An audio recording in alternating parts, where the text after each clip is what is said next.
मेरा नाम जैन है और मैं हैदराबाद में अपने चचा के घर रहता हूँ। मेरे वालिदैन का इंतकाल हो चुका है और चचा ही मेरे सर पर दस्त शफ़क़त रखते हैं।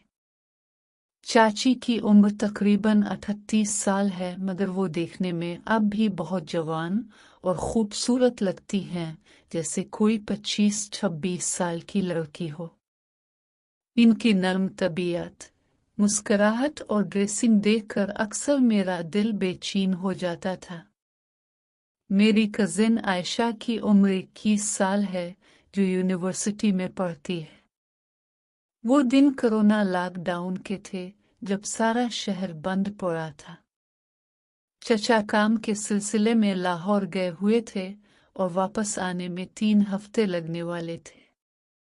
चाची और आयशा घर पर अकेली थी। मैं पैनल की नौकरी करता था, जो लॉकडाउन में भी जारी थी, मगर मैं जल्दी जल्दी घर आ जाता था। एक दिन शाम को जब मैं घर पहुंचा तो चाची किचन में खाना बना रही थी।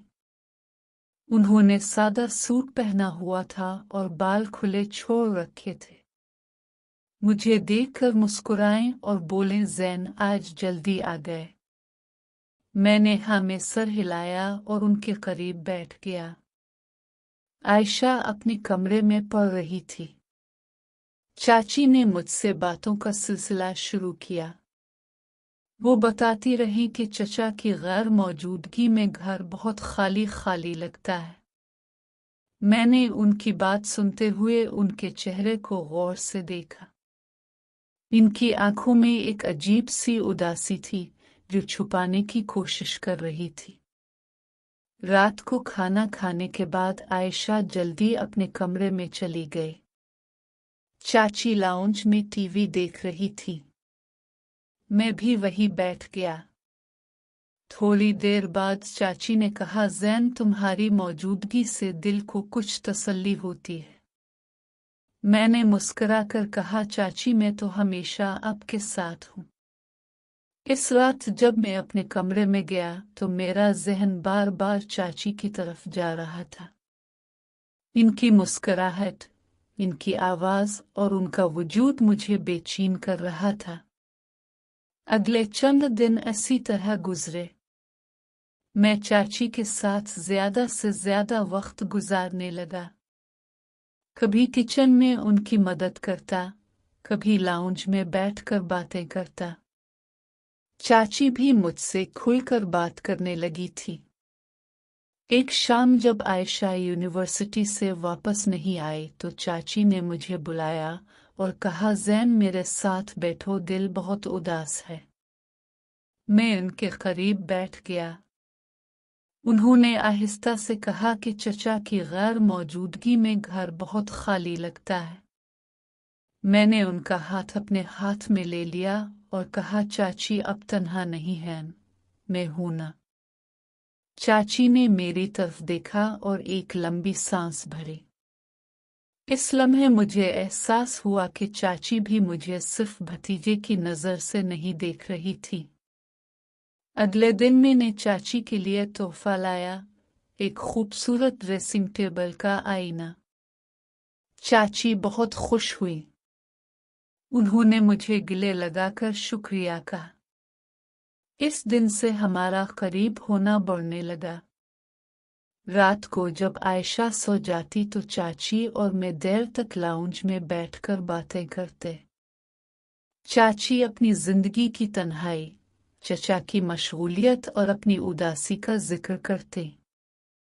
मैं उन्हें सुनता और आहिस्ता आहिस्ता उनके करीब होता जाता। एक रात जब बिजली चली गई तो पूरा घर अंधेरे में डूब गया। चाची ने डर कर मेरा हाथ पकड़ लिया। मैंने उन्हें तसल्ली दी और कहा, चाची डरो नहीं, मैं हूं ना। अंधेरे में उनके सांस लेने का एहसास मुझे और भी बेचैन कर रहा था। जब लाइट आई तो चाची ने शर्माते हुए हाथ छुड़ा लिया, मगर उनकी आंखों में कुछ और ही बात थी। इसके बाद से हमारा रिश्ता आहिस्ता आहिस्ता बदलने लगा। चाची मुझे अब सिर्फ भतीजा नहीं एक जवान लड़का नजर आ रही थी। मैं भी चाची की खूबसूरती और उनकी ज़रूरत को महसूस करने लगा था। आयशा अपनी पढ़ाई में मशगूल रहती थी और हमें अकेला छोड़ देती थी। एक दिन शाम को चाची ने मुझे अपने कमरे में बुलाया और कहा, ज़ैन, मुझे लगता है तुम मुझे सिर्फ चाची नहीं समझते। मैंने खामोशी से उनकी तरफ देखा और आहिस्ता से कहा, चाची आप बहुत खूबसूरत हैं। चाची ने शर्म से नजरें झुका ले मगर उनके चेहरे पर एक हल्की सी मुस्कुराहट आ गई।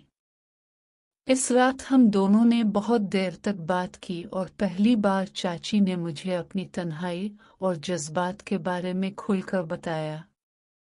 मैंने उनका हाथ थाम लिया और वादा किया कि मैं उन्हें कभी अकेला नहीं छोड़ूंगा। इसके बाद से हमारा रिश्ता और भी करीब होने लगा। चाची अब मुझसे शर्माती भी थी और खुलकर भी बात करती थी। जब आयशा यूनिवर्सिटी चली जाती तो घर में सिर्फ हम दोनों रह जाते। चाची मेरे लिए खास खाना बनाती, मेरे पसंदीदा पकवान और चाय। मैं उनके साथ बैठकर घंटों बातें करता। एक दिन बारिश हो रही थी। चाची ने मुझे बुलाया और कहा, ज़ैन आज बहुत उदासी है। मैं उनके पास बैठ गया। बारिश की बूंदें और कमरे का माहौल बहुत रोमांवी हो गया था। चाची ने आहिस्ता से कहा कि तुम्हारी वजह से ये घर अब खाली नहीं लगता। मैंने उनकी तरफ देखा और आहिस्ता से उनके बालों को हाथ लगाया। चाची ने कोई एतराज नहीं किया। इस दिन हम दोनों के दरमियान फासला बहुत कम हो गया। रात को जब आयशा सो गई तो चाची ने मुझे अपने कमरे में बुलाया। हम देर तक बात करते रहे। चाची ने मुझे बताया कि चचा की मशगूलियत की वजह से वो कई साल से तन्हाई का शिकार है। मैंने उन्हें तसल्ली दी और कहा कि अब मैं हूँ, आपको कभी तन्हा महसूस नहीं होने दूंगा। इस रात चाची ने पहली बार मुझे अपने करीब आने दिया। उनकी नर्म जल्द, उनकी सांस और उनकी आंखों में छुपी ख्वाहिश ने मुझे मुकम्मल तौर पर अपने जाल में ले लिया। मैंने चाची को गले लगाया और वो भी मुझसे लिपट गई। इसके बाद से हमारी मुलाकातें रात के वक्त होने लगी।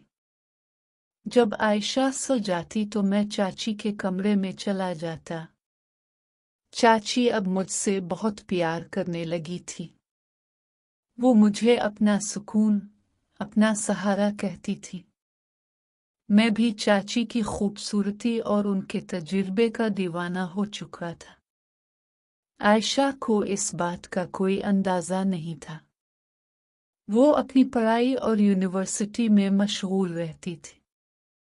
चाची और मैं दिन में नॉर्मल बर्ताव करते मगर रात को हम दोनों एक दूसरे के करीब हो जाते। चाची मुझे बताती कि तुमने मुझे नई जिंदगी दे दी है। मैं भी चाची के साथ हर लम्हा लुत्फ अंदोज होता। कुछ दिन बाद चचा की वापसी की खबर आए। चाची बहुत परेशान हो गई। उन्होंने मुझसे कहा कि अब एहतियात करनी होगी। मैंने चाची को तसल्ली दी कि सब ठीक हो जाएगा। चचा जब वापस आए तो घर का माहौल पहले जैसा ही था। मैंने चचा के सामने बिल्कुल नॉर्मल बर्ताव किया। चाची भी बहुत एहतियात से पेश आ रही थी। मगर रात के अंधेरे में जब सब सो जाते तो चाची मुझे अपने पास बुलाती। हमारी ये खुफिया मुलाकातें जारी रही। चाची अब मुझ पर बहुत इन्हिसार करती थी। वो कहती कि तुम्हारे बगैर मेरी जिंदगी अधूरी है। मैंने भी चाची से वादा किया कि मैं हमेशा उनके साथ रहूंगा। आयशा की पढ़ाई खत्म होने के बाद चचा ने हमारी शादी की बात की। मैंने फौरन हामी भर ली। شادی کے بعد بھی ہم تینوں ایک ہی گھر میں رہے۔